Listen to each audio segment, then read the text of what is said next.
اسلام میں پڑوسی کا نہایت اعلیٰ مقام ہے۔ شریعت نے بڑی ہی تاکید کے ساتھ پڑوسیوں کے ساتھ حسن سلوک کا حکم دیا ہے۔ نبی کریم صلی اللہ علیہ وسلم فرماتے ہیں کہ جبریل علیہ السلام اس کثرت سے پڑوسیوں کے بارے میں احکام لے کر آتے تھے کہ مجھے خیال ہونے لگا کہ کہیں پڑوسی کو وراثت میں حصے دار نہ بنا دیا جائے۔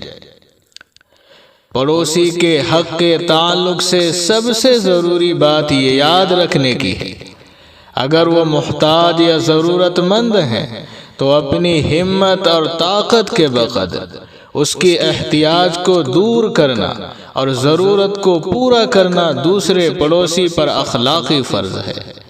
نبی کریم صلی اللہ علیہ وسلم کا ارشاد ہے کہ کوئی شخص مومن نہیں ہو سکتا جبکہ اس کا پڑوسی بھوکا ہو۔ کچھ لوگ اس غلط فہمی کا شکار ہیں کہ مال میں پورے سال میں صرف ایک مرتبہ زکوٰۃ نکالنا فرض ہے۔ زکوٰۃ کے علاوہ کسی بھی حالت میں مزید کسی قسم کا صدقہ نکالنا مستحب اور سنت ہے۔ چنانچہ بعض مالدار سال میں ایک مرتبہ زکوٰۃ نکال دیتے ہیں اور سمجھتے ہیں کہ اب پورے سال کی چھٹی ہو گئی۔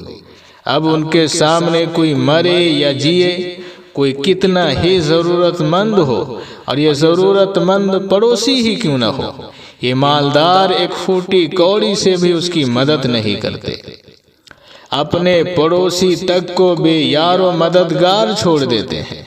یاد رکھیے، نبی کریم صلی اللہ علیہ وسلم نے فرمایا کہ انسان کے مال میں زکوٰۃ کے علاوہ بھی حق ہے۔ بھوکے پڑوسی کو کھانا کھلانا بھی فرض اور واجب ہے، محض سنت اور مستحب نہیں۔ ضرورت مند پڑوسی کی بقدر استطاعت مالی مدد کرنا بھی فرض ہے۔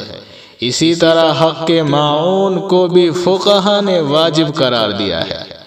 معاون کہتے ہیں روزمرہ گھروں میں استعمال کی جانے والی چیزوں کو، مثلا پلیٹ، چمچہ، لائٹر، نمک، مرچ وغیرہ کو۔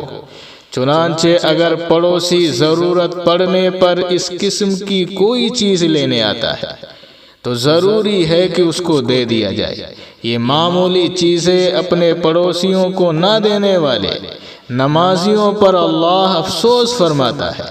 چنانچہ سورہ ماعون میں ہے، بھلا آپ نے اس شخص کو دیکھا جو جزا اور سزا کو جھٹلاتا ہے؟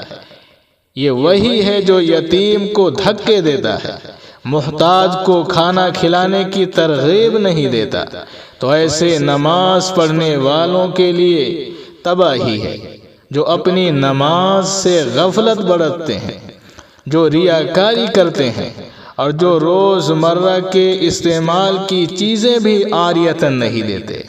اللہ ہمیں اپنے پڑوسیوں کے ساتھ حسن سلوک کرنے کی توفیق عطا فرمائے۔